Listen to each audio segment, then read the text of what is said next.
Assalamualaikum warahmatullahi wabarakatuh. Sebelumnya perkenalkan nama saya Yosefa Benedikta Voitila Basso dengan NIM 2440129. Di sini saya akan menjelaskan materi terkait hipertensi untuk memenuhi tugas proyek farmakologi. Sebelumnya saya akan menjelaskan apa itu hipertensi. Hipertensi atau tekanan darah tinggi adalah kondisi medis di mana tekanan darah dalam arteri meningkat secara persisten di atas normal atau biasanya 140/90 mm air raksa atau merkuri, memaksa jantung bekerja lebih keras dan memompa darah, serta meningkatkan risiko penyakit serius seperti stroke, serangan jantung, dan gagal ginjal. Selanjutnya, saya akan menjelaskan terkait patofisiologi hipertensi adalah kondisi kompleks yang melibatkan interaksi berbagai sistem tubuh, terutama sistem reni-angiostensi-aldosteron atau RAAS, sistem saraf simpati dan fungsi ginjal yang menyebabkan peningkatan tekanan darah akibat vasokonstriksi atau penyempitan pembuluh darah dan atau peningkatan volume cairan. Untuk mekanismenya itu ada inhibitor sistem renin-angiostensi-aldosteron atau RAAS. Yang pertama itu ada ACE inhibitor atau angiotensin converting enzyme inhibitor. Contoh-contoh obatnya itu ada captopril, enalapril, lisinopril, dan ramipril. Nah, untuk mekanismenya sendiri, yaitu untuk menghambat konversi angiostensi 1 menjadi angiostensi 2. Untuk efeknya sendiri itu seperti vasodilatasi atau menurunnya sekresi aldosteron. Nah, untuk efek sampingnya itu seperti batuk kering, angioedema, dan hiperkalemia. Kedua, ARB atau angiotensi reseptor blocker. Untuk contoh obatnya sendiri itu ada losartan, ada valsartan, dan ada ibesertan serta kendesertan. Nah, untuk mekanismenya sendiri yaitu untuk memblokir reseptor anti-angiotensi 2 atau ATI. Nah, untuk keuntungannya itu tidak menyebabkan batuk kering seperti HCI tadi.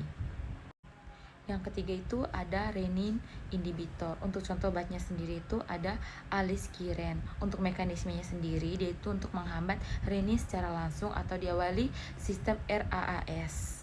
Selanjutnya ada diuretik. Yang pertama, loop diuretik atau diuretik kuat. Contoh-contoh obatnya itu furosemid dan torsemid. Tempat kerjanya itu di loop of Henle atau asan Henle. Untuk mekanismenya sendiri itu untuk menghambat transporter NAK2Cl. Untuk karakteristiknya sendiri itu seperti diuretik paling efektif, ekskresi Na+, K+, dan Cl min meningkat. Untuk efek sampingnya seperti hipokalemia, ototoksisitas, dan dehidrasi. Yang kedua ada tiazin diuretik. Untuk contoh obatnya sendiri itu seperti hidroklorotiazin. Nah, untuk tempat kerjanya itu di tubulus distal. Untuk mekanismenya sendiri yaitu untuk menghambat reabsorpsi Na+ dan Cl-min. Untuk efek sampingnya seperti hipokalemia dan hipoglikemia. Selanjutnya ada obat penghambat adrenergik. Yang pertama itu ada alpha-1 blocker atau penghambat reseptor A1. Untuk contoh obatnya itu ada parazosin dan dexazosin. Untuk mekanismenya sendiri itu seperti blocker kompetitif reseptor A1 menjadi vasodilatasi perifer. Untuk efek sampingnya itu ada hipotensi postural. Yang kedua, beta blocker atau penghambat reseptor B. Untuk klasifikasinya ada dua, yaitu yang pertama non-selektif, proponol atau blokir B1 dan B2. Yang kedua itu ada kardioselektif, B1 min selektif. Yang ketiga ada kombin alpha beta blocker. Untuk contoh obatnya sendiri itu ada labetalol. Untuk mekanismenya sendiri yaitu untuk memblokir reseptor A dan B sekaligus. Yang keempat ada sentral simpatolitik atau agonis A2 sentral.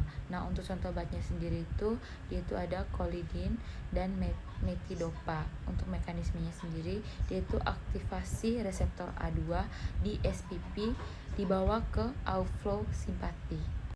Untuk efek sampingnya sedasi, mulut kering, rabot, hipertensi jika dihentikan mendadak. Selanjutnya ada calcium channel blocker atau CCB. Yang pertama ada dihydropyridins atau DPH. Contoh obatnya sendiri yaitu ada almodipin dan nisodipin. Nah, untuk mekanismenya sendiri yaitu untuk memblokir kanal kalsium tipe L atau vasolitasi perifer. Untuk karakteristiknya berefek pada pembuluh darah ke jantung. Untuk efek sampingnya sendiri seperti edema perifer. Yang kedua itu ada non-dihydropyrins. Nah, untuk contoh obatnya sendiri itu ada verapamil. Untuk mekanismenya sendiri, dia itu untuk memblokir kanal kalsium dan efek pada jantung dan pembuluh darah. Untuk karakteristiknya itu denyut jantung menurun dan kontraktibilitas juga menurun. Kesimpulan dari materi hipertensi ini adalah kondisi medis yang memerlukan perhatian serius. Tekanan darah tinggi dapat meningkatkan risiko penyakit jantung, stroke, dan kerusakan ginjal.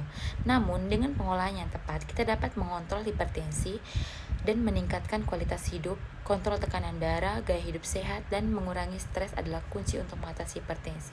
Jadi, mulai sekarang, rubah gaya hidup Anda agar Anda terhindar dari hipertensi. Sekian presentasi dari saya, semoga materi ini bermanfaat bagi kita semua. Terima kasih. Wassalamualaikum warahmatullahi wabarakatuh.